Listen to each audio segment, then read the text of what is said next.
Well, the thing that appealed to me about living at the Ellington was, after looking at various condominiums around the area, I got the impression that the Ellington was doing all that it could to be a really classy organization.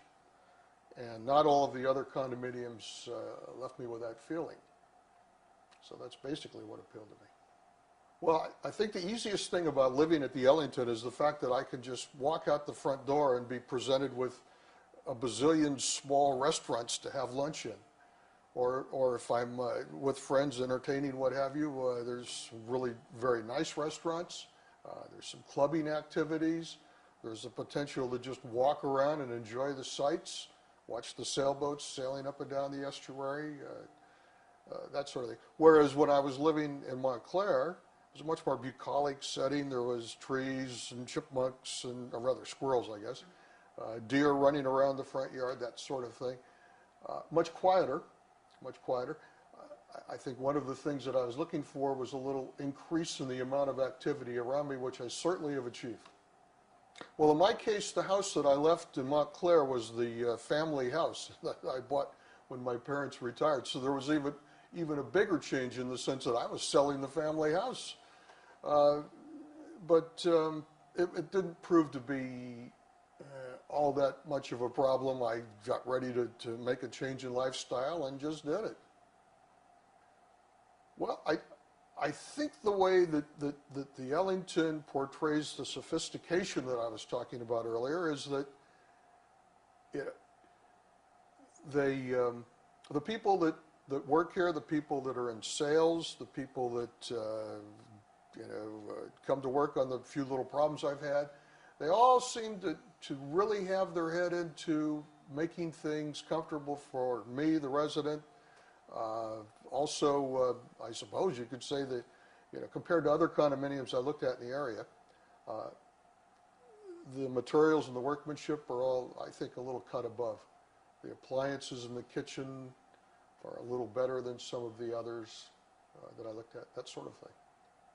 Also, of course, Duke Ellington was a very classy guy.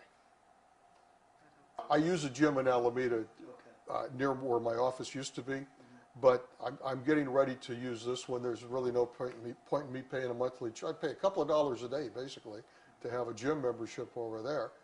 And this is a better gym, and it's much, much smaller, of course, but it has better equipment than the gym over there. And I don't use any of the classes. I don't do the spinning classes or anything. That'll kill you, by the way. That'll send you to an early death. But the sorts of things that I use at the gym in Alameda, I was looking over the machines here, and newer, better machines here that do the same things. So I will be using this gym.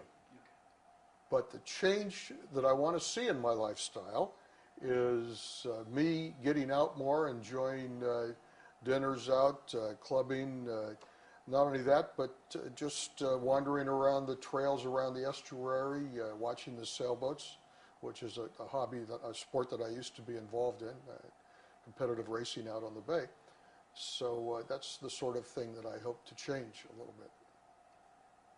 The unit that I purchased here was fairly different from the other units I looked at in the sense that it's on the corner of the building.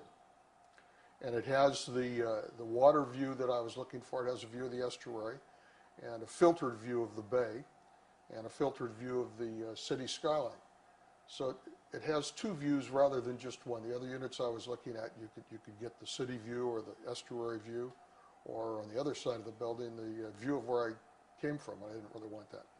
Simple. I think San Francisco would be great. The sophistication level over there. I mean, I lived in San Francisco for a long time. I actually lived out on Union Street. All my friends are here. My sailing friends. I went to Oakland High School. So I'm kind of a homeboy. I remember when I was just a kid going to restaurants in Jack London Square. I don't remember the names of them now, but there were restaurants right out on the water.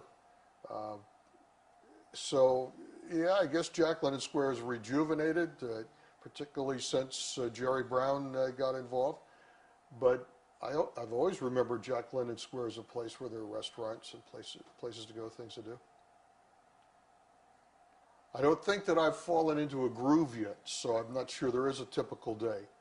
But Now that I'm no longer going to the office every day, I tend to sleep in a little bit, have a leisurely coffee and maybe a little cereal in the morning, check my emails on the computer, check the Formula One posts on a couple of different sites. Then maybe I'll go to the gym, or maybe I'll start thinking about who might want to go to lunch that day. I don't know, it's kind of hard to, when people ask me what I do now that I'm retired, I have a hard time telling them what I do, but I always seem to be doing something.